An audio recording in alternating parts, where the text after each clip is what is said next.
What's up? What's up? What's up? We are remote, but we are here.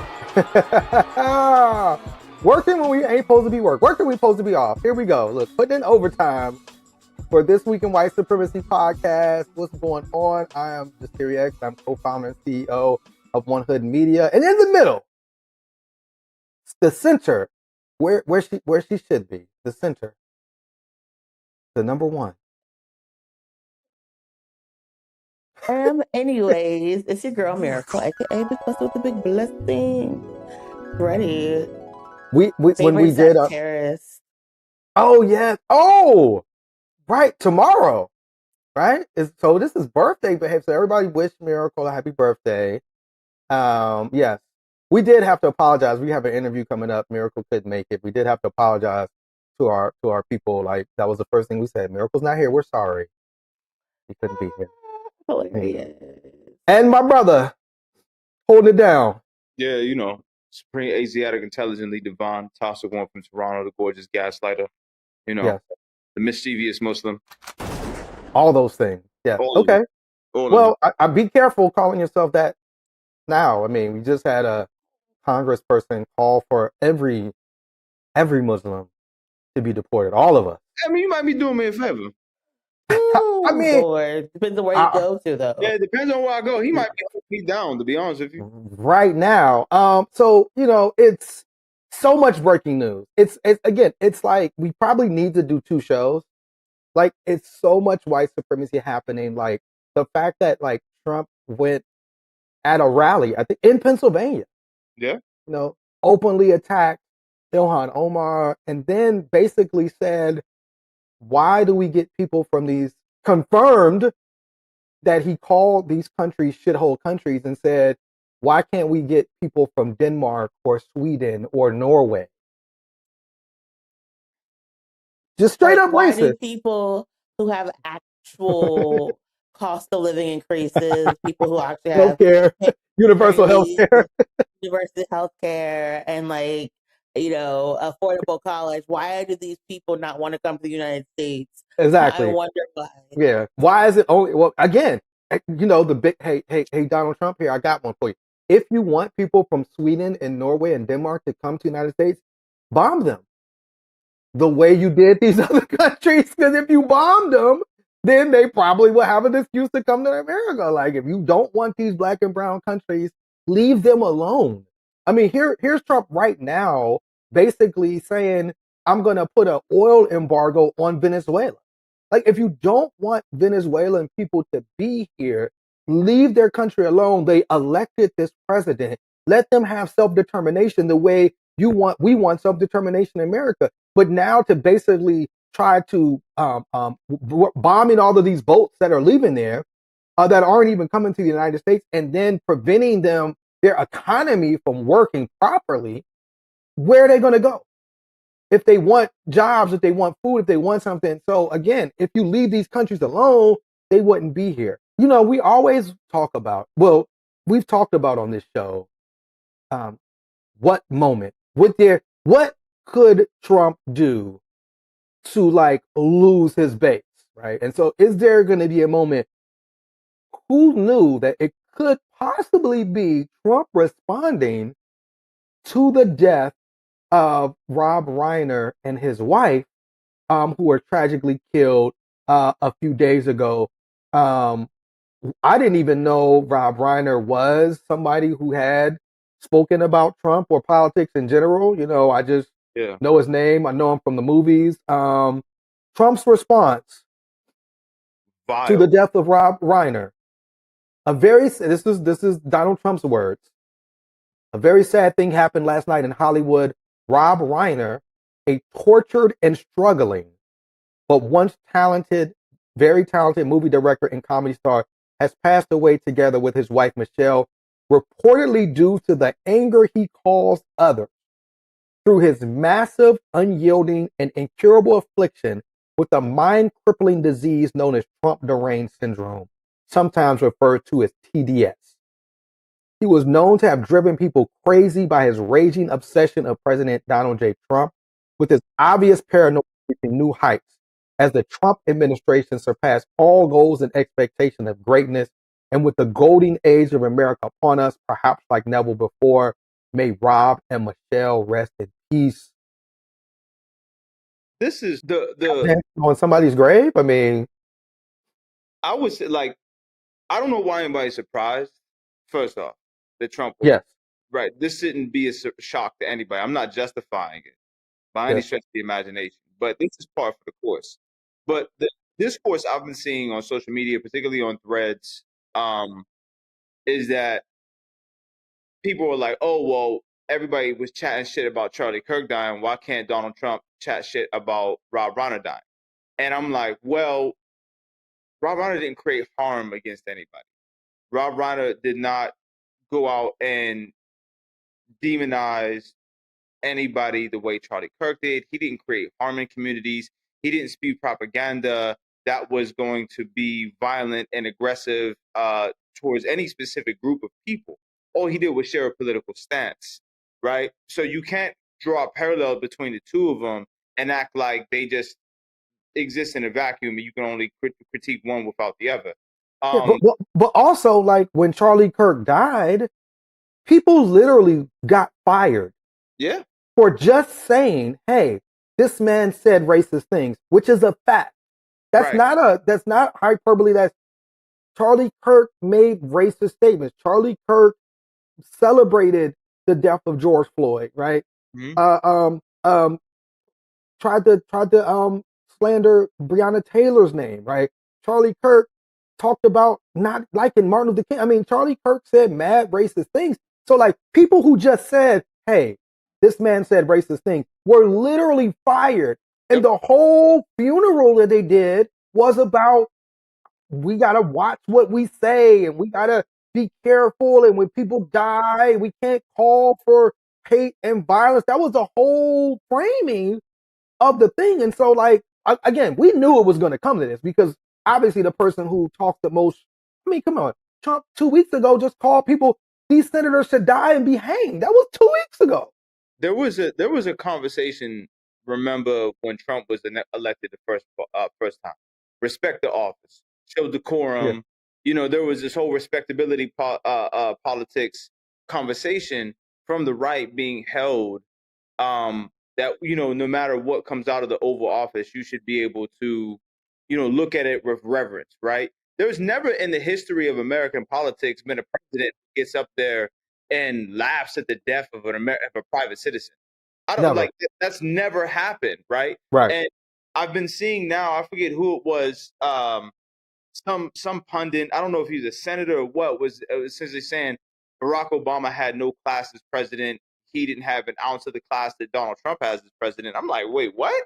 Like, what presidency are you watching for that to be a conclusion that you come to based off what? Like, there's no meritocracy about the presidency, right? Donald Trump has made a farce of this office globally. Every world leader, every time Donald Trump is in the headlines, has to just look at their staff and just like roll their eyes, because it's like, how do you elect someone like this and then keep him in office throughout all of these things, right? If this is any other world leader, Americans would be up in arms, right? Yes. America would be going to the UN to sanction him. This is Really. absolutely insane. Right. I mean, literally, it was a month ago or 2 months ago, whenever Charlie Kirk died, that people were up in arms by, again, the most innocuous critique of Charlie Kirk. People were going crazy. Miracle. Could this be the thing that ends the Trump fascination or the Trump cult? No, I think it's just the thing that shows people Trump is exactly who we think he was and that he is not going to change. I think when you juxtapose it to what's happened with Charlie Kirk, it shows that people are not going to be able to live up to the same standards they want leftists and progressives to live up to. If we are supposed to respect people when they die, then when this man and his wife were literally murdered in such a horrible way, we were supposed to spend the next 24 to 48 hours honoring him and mourning him. But what we realized is that Charlie Kirk backlash was just a means to suppress speech, was a means to quiet voices in an attempt to target dissent. Rob if he was a political, figure, if he made comments, if he spoke out against Trump, that was his right as an American citizen, whether he was a private citizen or a public political figure. He had a right to exercise his viewpoints. He had a right to talk about how Trump was ruining this country and putting his community at harm. That was his right. And the fact that the president of the United States can literally say this justifies a horrible, violent death Right. shows that he really thinks that if you disagree with him, you should be murdered, or the price that you pay for that is actually death. And that should be more of a concern than whether or not he has class or whether or not he is befitting to hold public office. I think that Trump keeps showing that there is no floor, right? We think that there's a ceiling for the way that he's going to act, but the floor is not there. Like the floor is literal lava. It just keeps moving and moving and moving.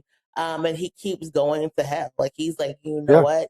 I'm just going to wake up and choose violence every single day. And when I have a chance to do better and be better, I'm not going to take it. And that Right. is what's like really, really sad about the situation. I mean, in the tweet, he basically says he was killed because he didn't like me, because of his rage against me. And what's interesting was there was a video going around of Rob Reiner speaking about Charlie Kirk's death, talking about how horrible it was, how it shouldn't happen, expressing remorse for Charlie Kirk's family, for his wife and children. So again, but when asked, Trump put this on Truth Social.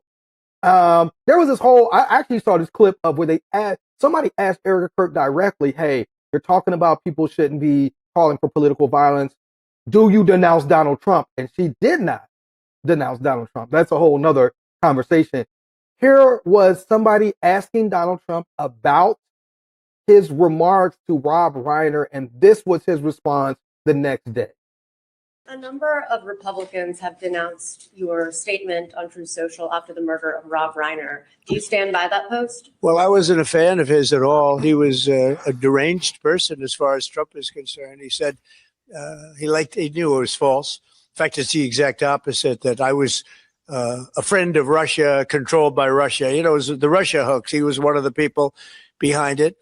I think he hurt himself in career-wise. He became like a deranged person, Trump derangement syndrome. So I was not a fan of Rob Reiner at all in any way, shape, or form. I thought he was very bad for our country. I mean, again, like didn't no type of support, no type of, my condolences to him. But basically just was like, yeah, dude didn't like me. And so, I think it's fascinating.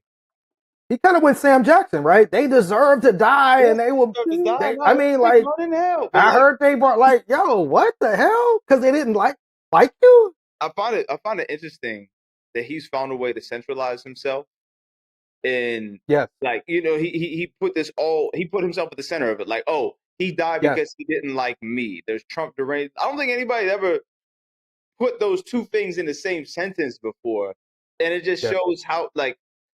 Me being the expert on myself, I may have called the N-word once or twice by some of my previous relationships. I can identify narcissistic behavior quite well.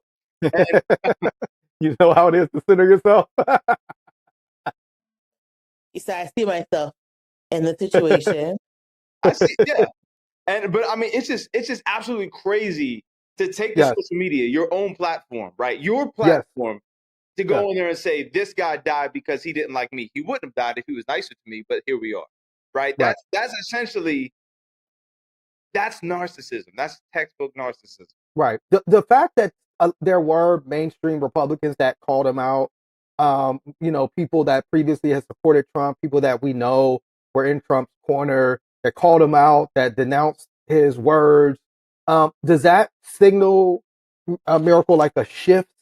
No, they're trying to keep their jobs. These midterms are coming on, on May 19th, and they are trying to do what they can to keep their jobs. I do think that it is, when I look at this, a traditional politician would have been like, this is a sad and unfortunate situation, and this is why I have this healthcare policy to ensure that people who are suffering with drug addiction are able to get treatment and are able to get rehab. And that's why we're fighting for this healthcare subsidies, because the ACA conversation, the American, the Affordable Care Act is also being discussed, and whether or not people are going to be able to provide health insurance in the next month or two, and if we're going to have a government shutdown. These are real conversations, and an actual politician, if we had someone, would have basically been able to use the situation to pivot the policy and not pivot to the personal. And I think that that's what people are like, this is just too far, because again, while this Rob and his wife were people who were politically active, they were not political organizers. They were not running a political nonprofit, right? Right. To juxtapose them again to Charlie Kirk and Erica Kirk. They were just out there doing stuff as private citizens and speaking about issues that they cared about and things that impacted them. And so I think that it just shows that these politicians were like, no, because you can't just tell people and scold people, dox and harass people for how they respond to Charlie Kirk, and then basically make this same type of statement that led to people being fired. Yeah. And so if you're going to have a through line, you got to stand on that. And the people who are criticizing the president are people who are going to be like, we said you couldn't do A, so now we can't do A either. And I think that is commendable, even though a bit too late. Also, Joe 3457 on Twitter making a Charlie Kirk joke is much different than the president of the United States using his own platform to, again, make these deaths about him and somebody that doesn't like him. That's so totally different.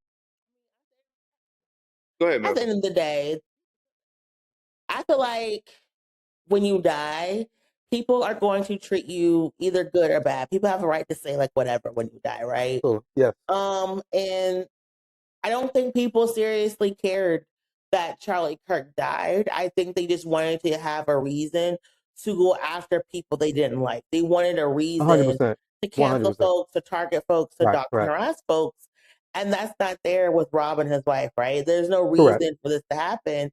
And so when the president is literally sir, all the things that are happening in the world, this is what you're going to speak out on.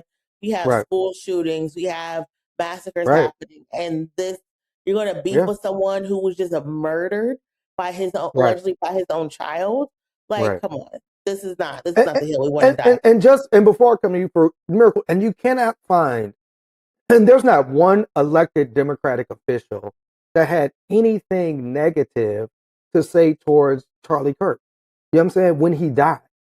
Even officials that Charlie Kirk had called out and vilified said, man, this was a tragedy.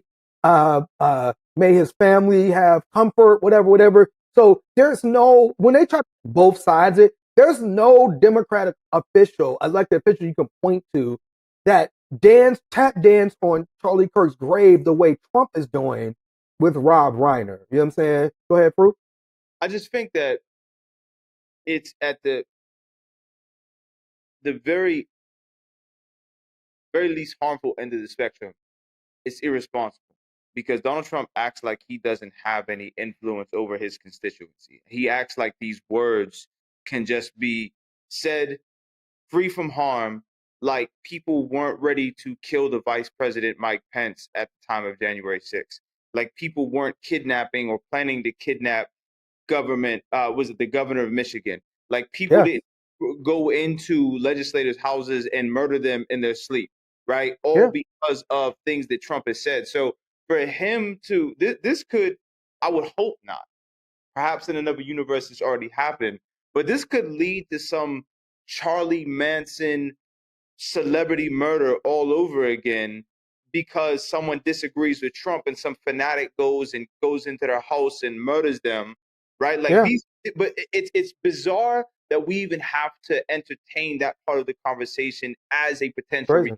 Right, because we've seen the violence of Trump support, and those violent Trump supporters that we saw do that violence on January 6th were all pardoned.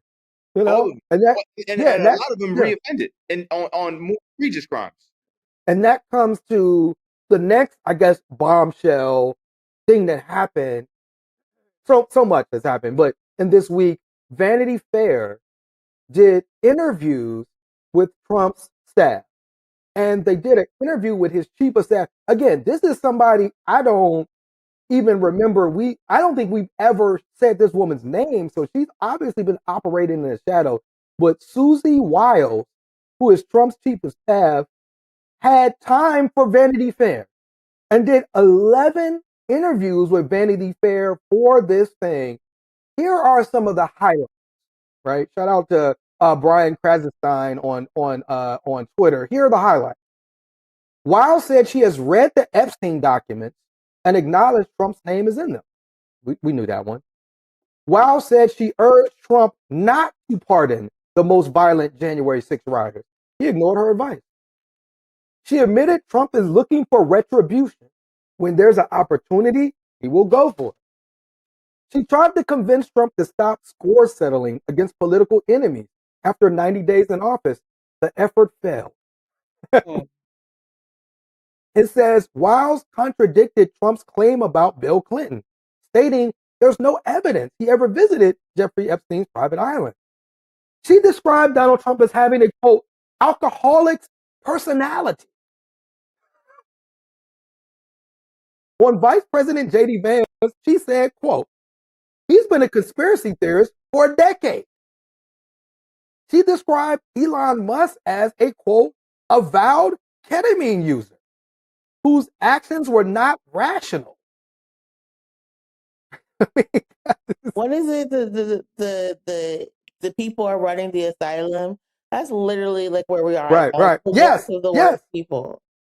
Yes. She said Attorney General Pam Bondi completely whiffed the handling of the Epstein files, explaining, quote, first she gave binders full of nothingness. Then she claimed the witness list or client list was on her desk. There is no client list, and it sure in hell wasn't on her desk. She's calling these people out for straight up lying. You know what I'm saying? Yeah. Again, she tried to come out and say she didn't say these things. She tried to say, yo, I never called Elon Musk a ketamine user. I never said these things. You know, Vanity Fair did. They said, yo, we got it all on recording. Like, yo, check the tapes. We got the files. I'm a little skeptic, Cal. Evil to live backwards. Yes. So I come to you, Miracle again. Here is Trump's chief of staff saying these things, right? These are things we already knew. Yeah. She said on Trump's Venezuelan strategy, quote, he wants to keep blowing boats up until Maduro cries uncle. And people way smarter than me say that he will. Again, this is a total contradiction of what Trump's, Pete's Hegseth and these folks are saying about why they're doing this to Venezuela. Like, we know what it is. She basically comes out and confirms Trump's deranged, Trump seeking retribution. Trump is doing all these things from his own volition. J.D. Vance ain't shit. Pam Bondi ain't shit. You know what I'm saying? Like, I mean, ain't ish, ain't never gonna be ish. Yeah. I think, and this is his chief of staff. Yeah, I think people. This is what I'll say. The only reason this is making any inroads is because people are not materially better than the past 6 months, than the past year. Trump just gave a speech, I think also here in Pennsylvania, where he was like, tell your kids they're getting less toys, buy less toys, give less things. It was like, yes, we need a life of simplicity, but also to tell people they have to do less because the inflation is so high and your tariffs are failing, is the indicator that people are getting upset. People wanted their material life to change. They wanted to be able to afford groceries, be able to afford their house, be able to afford their rent. And those numbers are skyrocketing, so much so that our government isn't even collecting the data anymore. That's how bad we are in a recession, one of the worst recessions in modern history. And that's the only reason this stuff is making inroads. People are like, look, it's not me. The reason our country is failing is that's what that whole interview was like, do not blame me. I am trying to get this man to do right, but all he wants to do is settle the score. Right? He's like, the body remembers, and he is not letting stuff go until these scores are settled. What I think is very interesting with Venezuela, you see a lot of people pushing back. You know, I saw something earlier today. It was like, we are bombing these boats, and these boats can't even reach the United States of America. Like, Correct. these boats have nothing to do with the fentanyl supply that's happening in the United States. And we cannot just start arbitrarily picking some random country in the global south and being like, oh, America has a drug issue, therefore it's Venezuela's fault. But in reality, we just want the oil and the gas that Venezuela has. Like, all of these places that we are at war with have gas or oil or some other precious resource or mineral that we need for this capitalistic, you know, endeavors that these billionaires who donate to Trump want to, you know, profit off of. And that's kind of sad. But Yeah. with Venezuela, I don't think Maduro is going to call uncle. And that's the thing. Cuba has been in an embargo for, you know, for decades. They have Yeah. not bent the knee. Venezuela is not going to bend the knee. Russia is not going to bend the knee. All these people have now seen. I think it was the president of Colombia. I forget his name. My apologies. Yeah. He basically said, when we look at what's happening in Palestine, it is the United States saying, this is what happens to you if you do not get in line. And I think at this point, everybody, all these countries are like, okay, if we do not, you know, get in line with Trump's agenda, he is going to attack us. And you saw Maduro giving out guns to his people. You've seen people who even do not like Maduro, who are not Right. even Team Maduro, being like, we are Venezuelans first, and we are not Right. going to let you destroy and target our country. Is different. You know, the United States stole a gas tanker from Venezuela.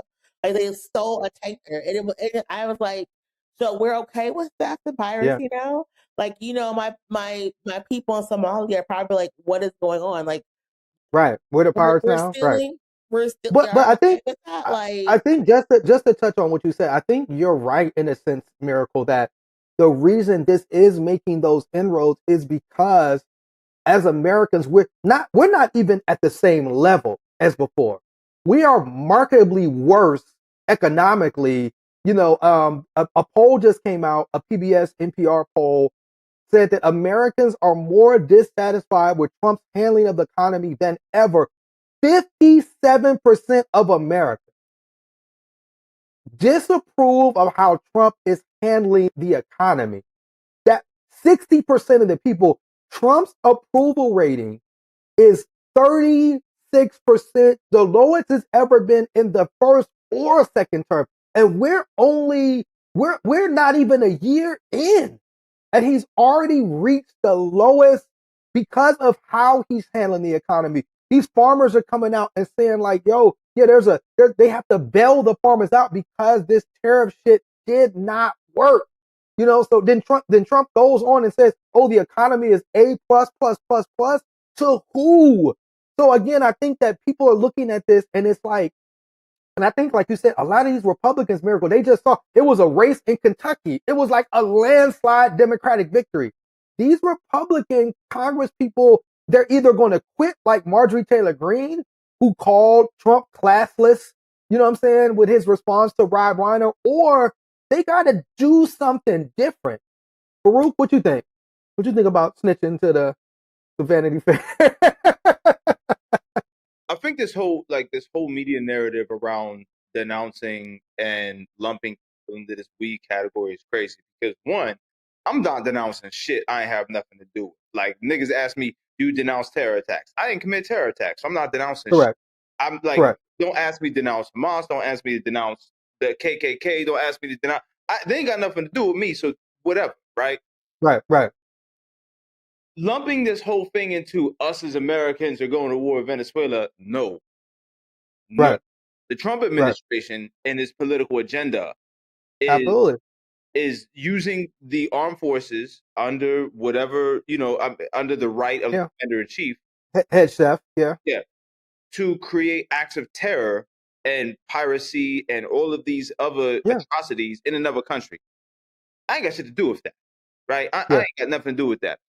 As far as the press secretary snitching Vanity Fair, it's like you work in press. You know how this is going to happen. Like, well, she's not the press secretary. Although they interviewed the press secretary, she's the chief of staff. Chief of So staff. interview, Even and more, even more. yeah, You're the one who facilitates the interview. The chief of staff correct. is the one who feels all of that. You're the middleman. You know how this all works. So I don't know why you're gonna sit there and start copping pleas and acting like, oh yeah, like that's not what I said. Like you know how this works.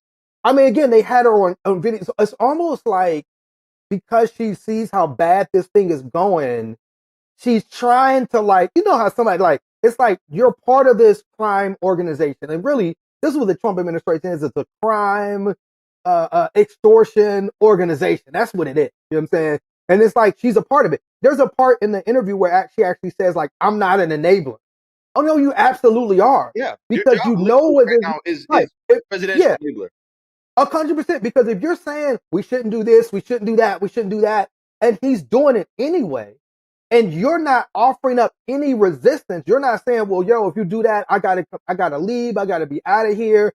You know, if you think all these people around you are inept, Right. which clearly you do because you said that they are, right? You know what I'm saying? I mean, she was like, yo, Vance is a conspiracy. I mean, again, you've said this. So like, it's almost like she's trying to distance herself. Either you gotta leave, like if you had any type of real resistance to this or any type of real integrity, you'd be like, yo, I can't deal with it. Like, you know, the black man who was over the Caribbean or over the whole Venezuelan thing, basically saying like, nah, you know what I'm saying? I gotta go, I gotta leave. You know what I'm saying? So yeah, again, any other comments? I just think, you know,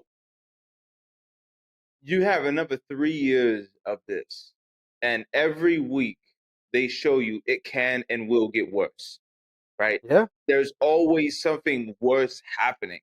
And it just makes me wonder how much more can, like, how much worse can it get? How much further can they go without becoming persona non grata in the States? Like I doubt we'll ever see an impeachment unless something like crazy egregious happens. I And don't know. I mean, I think like when you're talking about like a 36% approval rate, there was an article Newsweek did that said less people are identified as MAGA than ever before. A lot of these people are jumping off the MAGA train.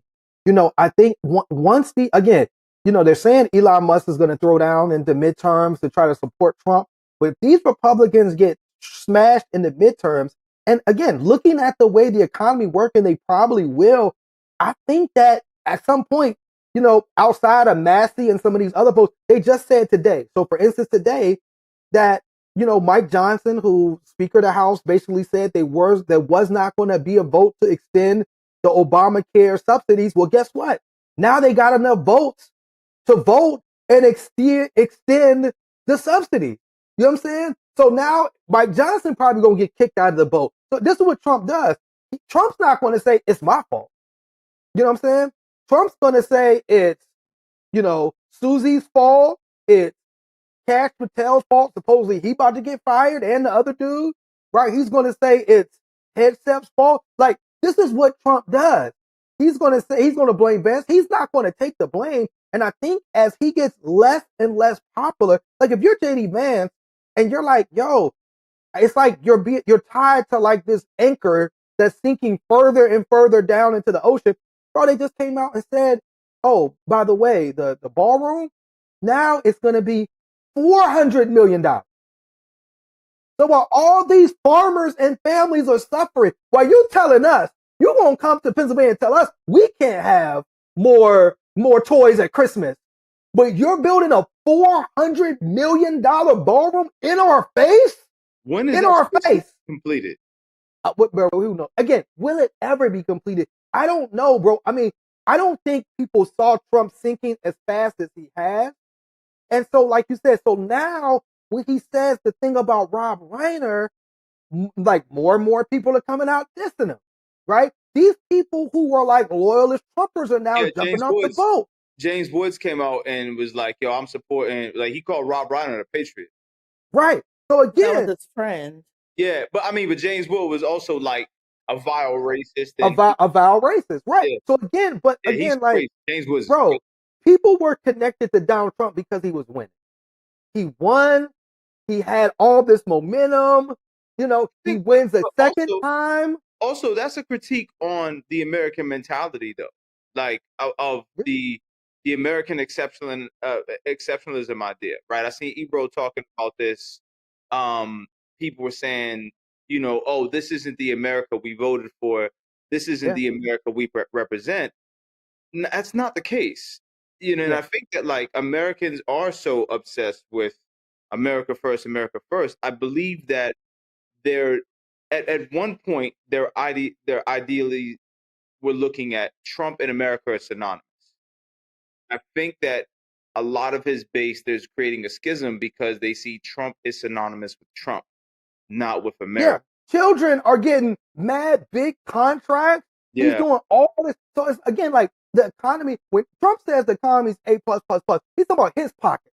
Like Trump's pockets are A plus. The rest of our pockets are D's and C's and going to F's. You know what I'm saying? And so again, so I think that people, as people get to Miracle's point, as the economy gets worse and people get in worse situations economically, this stuff that used to fly, where people used to like, oh, that's just Trump being Trump. People are going to get more upset about that because they can't go to the store and get the things that they want to get. You know what I'm saying? They can't go out and celebrate Christmas the way they want to. They can't put their lights up because the electricity bills are already high because they keep building all these big ass AI centers all over the place, right? And Trump just passed the executive order saying states can't regulate AI. Again, the fact that, you know, and we didn't talk about it. It was this I think Conscious Lee did this whole piece where, you know, our brother and our friend, and we interviewed him on the show, My Son, was named to Zoran Mandami's transition team, and they were like, oh, he's a crime boss. While Trump is literally doing crime right in your face. Right in your face, right? You know what I'm saying? And like, come on, man, and with felonies. With felonies. And because he's Trump, nobody's addressing that. So again, I do think that we're getting, if this is the closest we've been to like a full-on Trump revolt. You mentioned Miracle earlier before we came on. The Epstein files come out Friday. They said the FBI had to pay millions in overtime to redact Trump's name from these damn files. But one thing, Susan Wiles said Trump's name is in it. And she said, well, you know, Trump and Epstein were young single playboys together. Doing what? You just had a picture that the Epstein and whoever's running the Epstein estate, they doing drops. They doing photo drops where Trump and a bunch of Epstein's victims are all in a picture together. At some point, he's got to, I mean, I see the Teflon rubbing off. Miracle? No? I want these Epstein files to come out so badly, so that we can really just begin to move on and to heal. But I do think that I don't know if it's going to be the Teflon Dawn, but I do think that depending on how much is redacted, we are going to see a change in what's happening. Hopefully people are going to, you know, resign, retire from public life. A lot of people are people know that they're in the files. They know, like, you know what you did. Like, you knew what you did. If you were, like, here's the thing. Every person knows who they are. They know what they did. And they could have spent the last 6 months, the last 2 years bettering themselves, getting help, making amends. Yeah. Same. It's similar to like, yo, you know you was at them Diddy parties. That's you know what was going on. Yo, like, it would be better for you to just try to do some redemption work now before all the stuff come out. Yeah. Miracle, speaking of retiring and moving on, Axios had an article, and the article is titled Harris Stepping Towards Another White House Run. Kamala Harris isn't planning on going gently into the night. This week, the former vice president made clear to potential 2028 rivals that she's working to keep another White House campaign viable. You know, listen, at least now she'll actually campaign. At least now we'll have an actual primary. At least now the voters will be able to, there'll be no more excuses. I think that post Bernie Sanders, the Democrats need to do two things. One, require people to say if you want to run as a Democratic nominee, you have to be a Democrat. So I define that because then it gets all of the stuff taken care of. And the second thing that we have to have open, I believe in open primaries. I believe in competition. And I was talking to someone and he was like, we have to understand that in a democratic Republican democracy, the will of the voters are key. And whenever the voters feel that they are being trampled upon, they're not going to show up. So we need to have, I believe every election, the standard is a robust primary. And we can't just say only Black elected officials get a robust primary.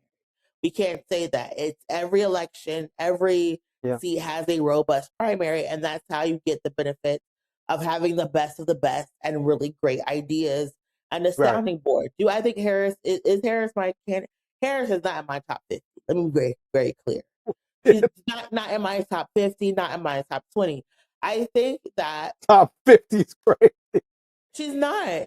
She never was. Like I was someone who was very much. I wanted Elizabeth Warren so win. Yes. I believe she had a plan for everything and was able to actually engage. I think that her campaign was the one that was actually Miracle. Hold on. Miracle. Can I share with you some of Kamala Harris's new rhetoric?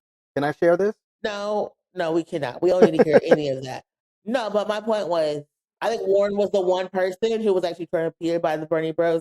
But putting that aside, I think that we are in a time where we cannot have stale elected officials who are divorced from reality running for office. But she has new rhetoric, Miracle. We cannot have stale She's rallying against both parties. Both parties have failed to hold the public trust. Why? And why do they do that? Because she betrayed the party and the billionaire donors who didn't give a damn about Democrats winning to try to win. Let's be very clear. She said, quote, Miracle, she said, quote, we cannot afford to be two. She was the number. She is the reason. She was the person who was betraying people. And once like the Democrats aren't working. Okay. You told the Democrats not to listen to these people. He said, we cannot afford to be nostalgic for a flawed system that failed so many.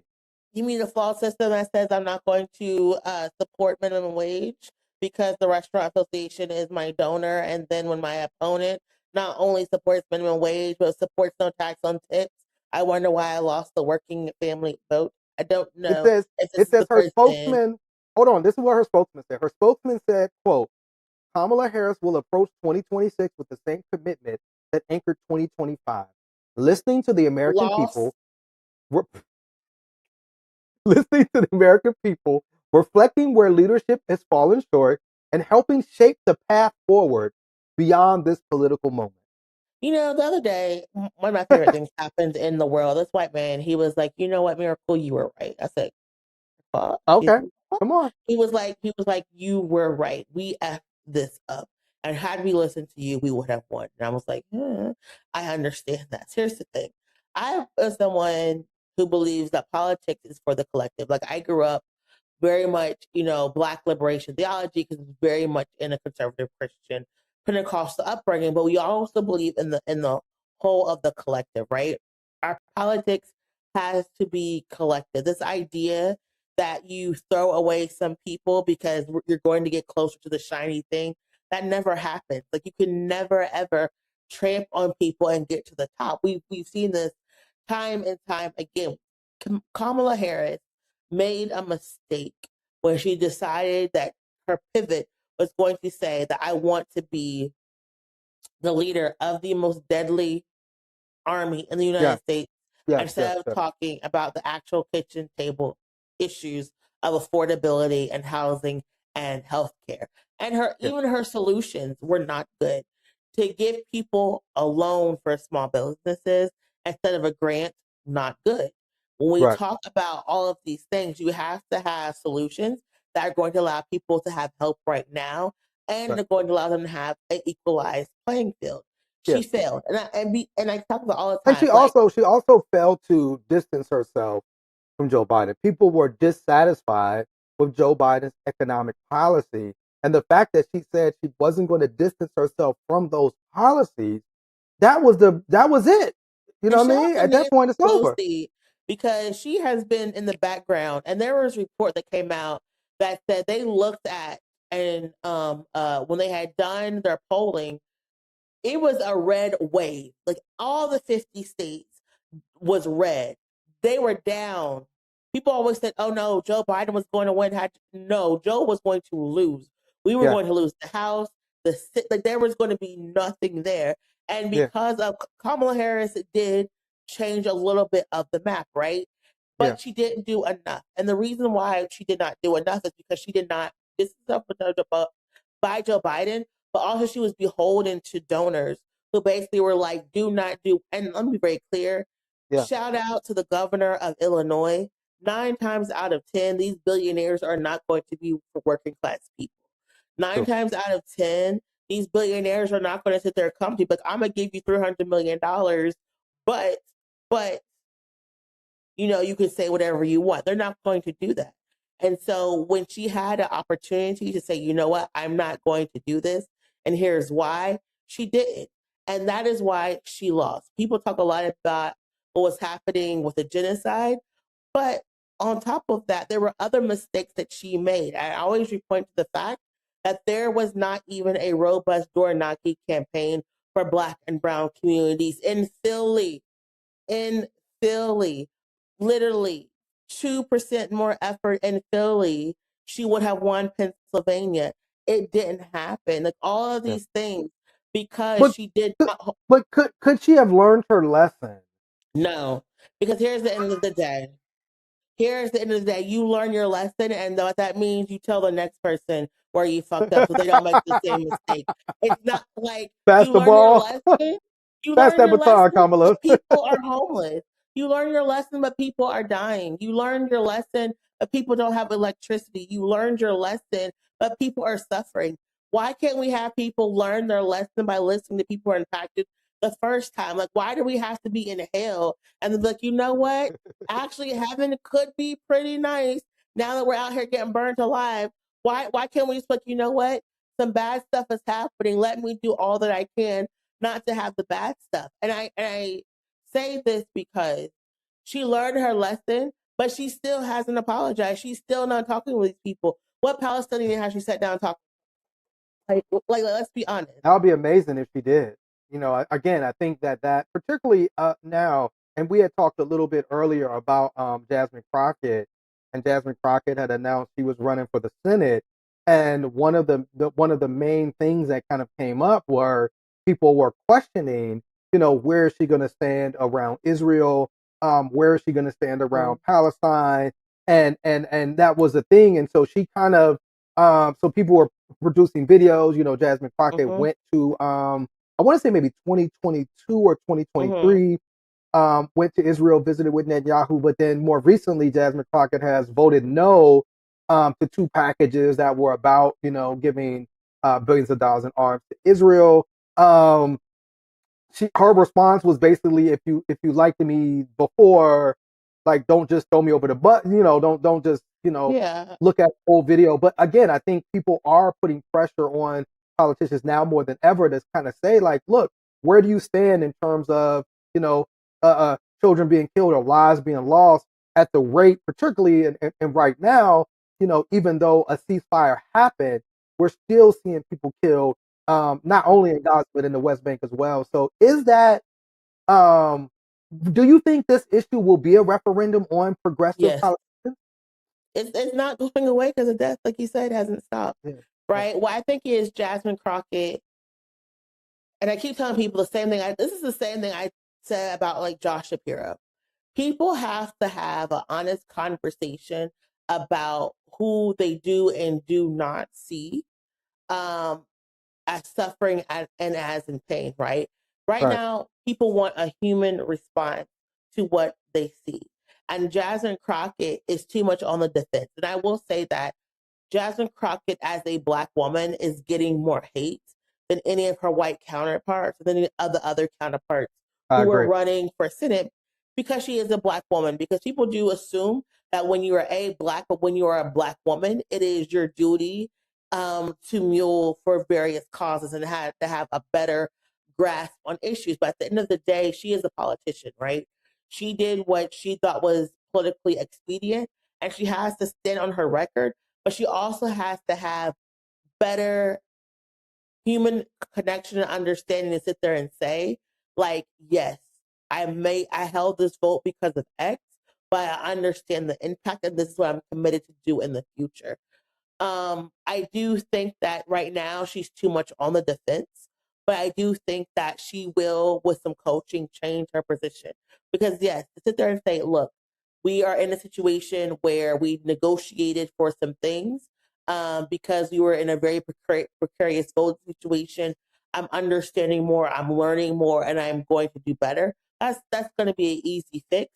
But what Yeah. I think for Texans, as they're really starting to see, is so much of their whole entire political infrastructure is wrapped up in not helping Texans. Texans cannot afford groceries. Texans are not able to travel. Their free speech Right. is stifled. They are literally having a governor who is going against so many different things, who is targeting Muslim voters, all of Yeah. these things. So I think Jasmine has a really clear opportunity to distinguish herself. And I also think that if all the other folks go in and unite around her, she would definitely win. I think it's a winnable race. But Right, but I also think, and I do want to bring Farouk in, I also yeah. think that it's that piece around like the way people looked at the bailout of Argentina. And it's like, okay, we're sending so many $billions to this foreign country while people here are suffering, right? While people here don't have universal health care, while people here don't have access to clean water and clean air and affordable groceries and those things. So again, it's like, and it's that piece of like, if you're not willing to spend money to take care of the infrastructure in America or the people in America things, why are we then sending billions of dollars in support and aid to another country? You know what I'm saying? Why isn't that being used to build up America's infrastructure? And I think like particularly if you're Doge and Elon Musk, you're cutting USA and you're cutting these things, saying, oh, we don't need to reach out and support these poor countries in Africa and around the world, then why are we giving billions of dollars to these countries that seem like, again, there's no question that Israel can defend itself.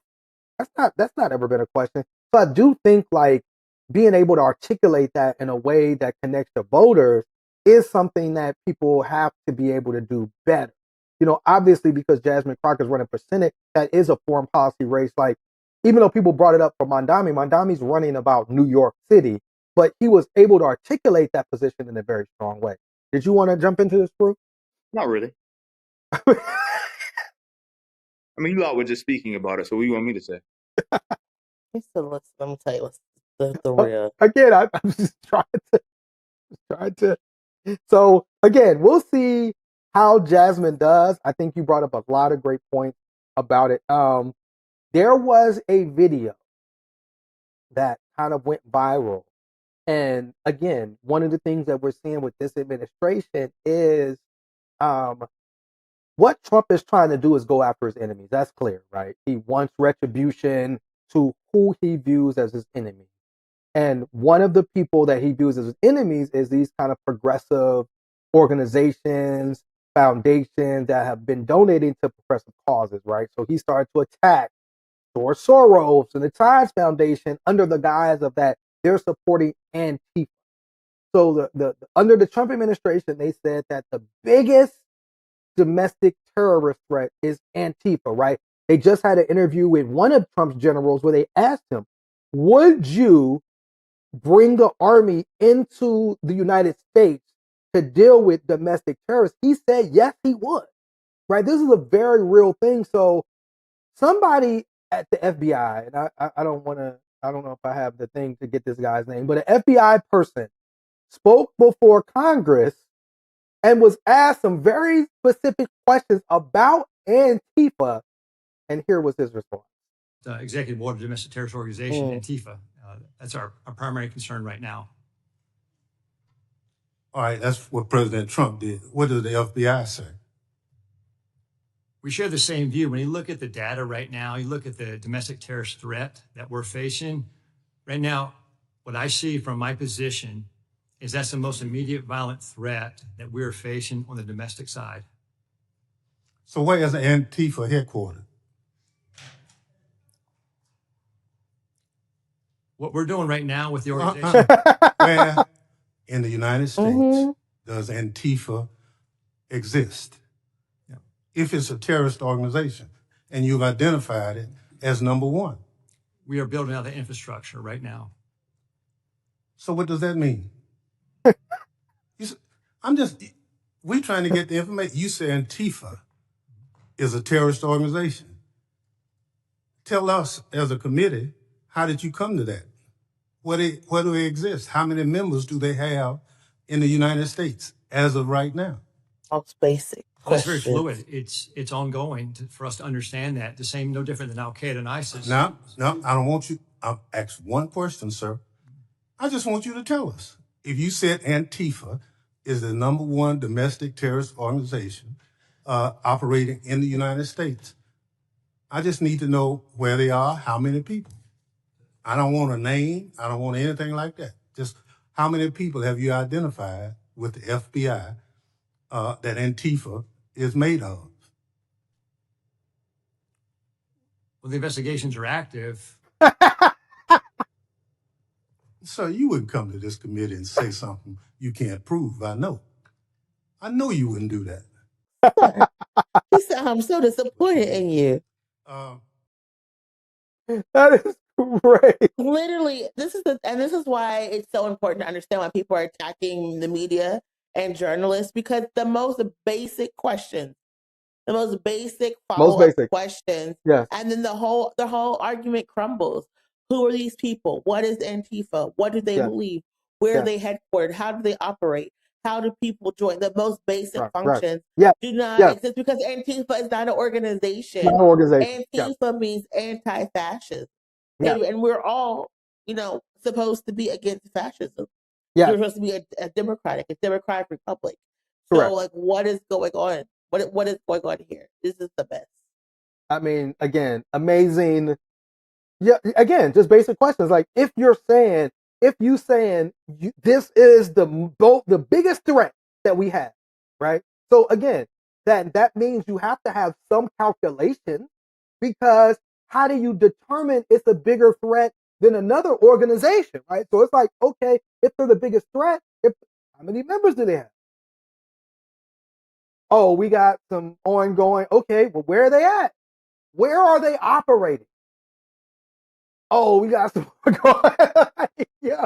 Again, shout out to him for just, again, asking basic questions, doing the work of basic journalists, asking follow-ups, you know what I'm saying? And, yo, my man crumbled under pressure. Farouk?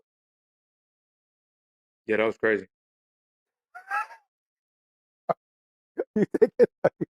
Are you taking the episode off? Are you on vacation? Are you No, ready to celebrate the holidays? You're having great discourse amongst yourselves. Are you upset that this episode hasn't been centered on you? I'm just here so I don't get fired. Oh. To just turn your computer off halfway through the episode. Not like I had anything to contribute to this an informative conversation. Oh my God! Oh, that is hilarious. Well, hey, here's a contribution. No, I don't. As a matter of fact, I don't. Well, is there a book? No, I don't even know what those are. No idea. On the table in front of you, there should be. I feel like training day, where it's like, yo, go into your in between you, the pockets, go pay for the. Oh man, some books in front of you. There should be some newer books that we can use for our white pages. What? America's World War. Oh wow. Like, Africa's World War, nigga. Oh, my bad.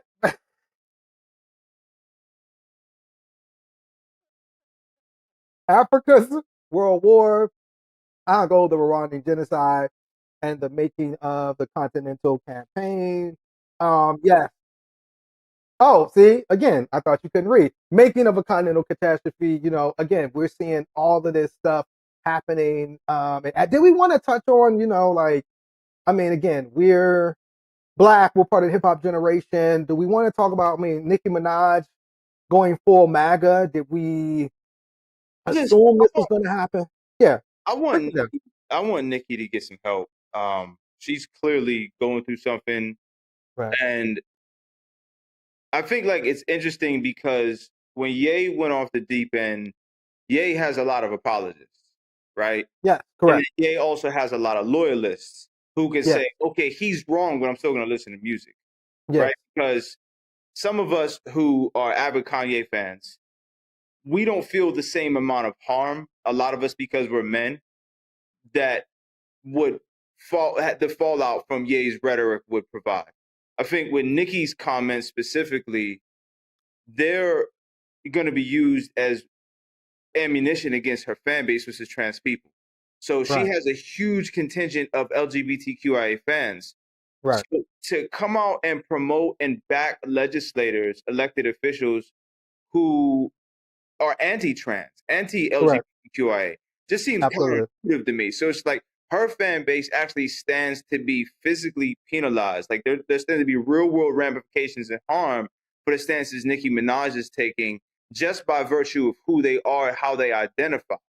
Right, So I think that's the difference between Kanye, like and Nicki. Not to say neither one of them are correct in their political stances, but they do have the right to voice their opinions. I just feel that Nicki has the ability to be more harmful to her fan base and by people at large, just because that you're backing people who are trying to see the erasure of an entire population of people in the United States of America. And then, like Miracle has said before, like when you went to the UN, you used your opportunity, your voice, and your influence to platform nonsense. Nothing that was detrimental things that happened to American Black people, to Black women, to your yeah, fan base right here in the States, like in real time. Like you just right. completely glossed over the fact that you had that opportunity. So, despite how talented, amazing Nikki is, for me, I've never seen someone go out of their way to create so much harm against the people to support them in hip hop. I don't think I've ever seen that before. It's interesting. I think when you bring up Kanye, I think Kanye, because Kanye had a history of like melting down, like Right. mentally in front of our eyes, where we saw him on stage and he did the whole rant about Jay-Z, and we seen him like melt down in interviews. And so, right. So by the time Kanye started to espouse the super anti-Semitic, pro-Nazi stuff, it was kind of like, oh, we already knew this dude mentally was not all the way there because we saw all of these things. So again, it was kind of like people, particularly like you said, Kanye loyalists were able to just dismiss it as this is just Kanye. He Yeah. has mental issues, or here's Kanye trying to do something to create some type of moment for himself. It's not really real. I think again, like with Nicki, we haven't seen that same type of behavior. Nicki was always just coming producing like great music. Now, obviously, Nicki was critiqued for, her husband. And again, there's even some conversation around should we be holding her accountable for what her husband did, but then she defended her husband and supposedly tried to silence the woman that actually was the one that had accused her husband what he did. He was found guilty of, having sex with a minor and has to, register as a sex offender, right? Then she also, her brother, you know what I'm saying? Then she also like did music with 6ix9ine. So it's kind of this thing of like, yo, Nikki, why are you always around these type of individuals? And so now, like you said, for Nikki to go full mag, I think you make a great point, Farouk, because this administration was actively trying to even say, they went as far as to say trans people shouldn't have guns. Right? Yeah. They went as far. They were trying to blame Yeah. Charlie Kirk's death on some imaginary trans person. So there is this history of them really, really demonizing queer folks, gay folks, trans folks. I mean, remember, they're taking away all the members of the rainbow uh, um, crosswalks in places like Florida and Texas, where they're saying, no, we don't even want that displayed, right? Yeah. The one in Florida was dedicated to the massacre of a lot of gay people at this nightclub, right? Orlando, That were yeah. victims of a mass shooting. And so it is weird because, like you said, because Nikki is so beloved by the queer and the gay community, for her to co-stand with these like right wing, Yeah. white supremacist men like JD, you're going back and forth on Twitter, like giving love to JD Vance, who is openly against. I mean, this is somebody that's against women working, period. You know what I'm saying? And so it is weird to see this happen. And for me, again, I think like for me, when I saw Kanye do what he does, it was like, oh, we been knew Kanye was mentally. And when Kanye said slavery is a choice, I jumped off the bandwagon back then. You know what I'm saying? Like, slavery is, all right, dude, you're bugging. You obviously like don't have a lot of I don't know what's going on. You know what I'm saying? Remember, it was Kanye who helped to platform Nick Fuentes. That was Kanye's man. Yeah. You know what I'm saying? So I think that with Nicki, it's kind of like, well, what's your end game? And like, what are you gaining from this? Miracle, do you have any thoughts about Nicki? And will this be again? When Nicki drops the album, will people support it? Will people not support it? People love bigoted artists. Number one. Number Morgan Whalen do two, got mad. Number one, I mean, Morgan Whalen's out here eating. I mean, that's kind of why people do it. I think that the question is going to be, does she have enough homophobic and bigoted and transphobic fans that will supplement the loss of her hardcore bar? I do think that like a lot of people, they're poor, they're broke, right?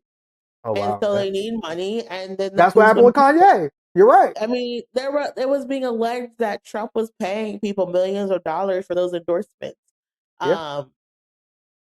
People are gonna say stuff. I think that Governor Newsom coming after her and his response like showed that like people are no longer afraid of the MAGA brand Right. and they will go after you. I just hope that she's just better. But this could be her pivot because guess what? Christians got money, right? And she may pivot into being a gospel artist. Her mom had that gospel album. She may pivot to being a gospel thing. And next thing you know, she's going to be one of these prosperity preachers with thousands of people in her pulpit. Like, the long game pivot, who knows what's going to happen? Yeah, damn. Do I have enough bigoted? I see somebody with like a chart. But I guess we'll see. We'll see what happens. With that being said, we don't have anything going on. We're off until the beginning of the year. Do y'all have any personal things y'all are looking forward to during the break? I think that there's a whole bunch of stuff, be safe because it's cold out here. Manny, who's one of our colleagues, he's performing in We the Messiah. That is like I think the 19th to the 20th at the Kelly Strayhorn Theater. If you're in Pittsburgh, the Black Market is happening this weekend. So Kwanzaa celebrations. I know Community Empowerment does a Kwanzaa every year. And then also just shout out to Manny and Crit because despite the cold, they're still out there every Wednesday in front of the jail. I think that's from 6 to 8, feeding people that need fed. So even in the cold, Crip is still doing that necessary work. And people are needing now more than ever. We just said it. So shout out to them. Shout out to Manny, Bethany and all those folks that do that great work. You know what I'm saying? That being said, any last words? Oh, Farouk, no words? I thought the whole point was you wasn't saying words. I thought you wanted. No. I mean, Miracle, final words? Jingle halal. That's my final word. Jingle halal. Jingle halal.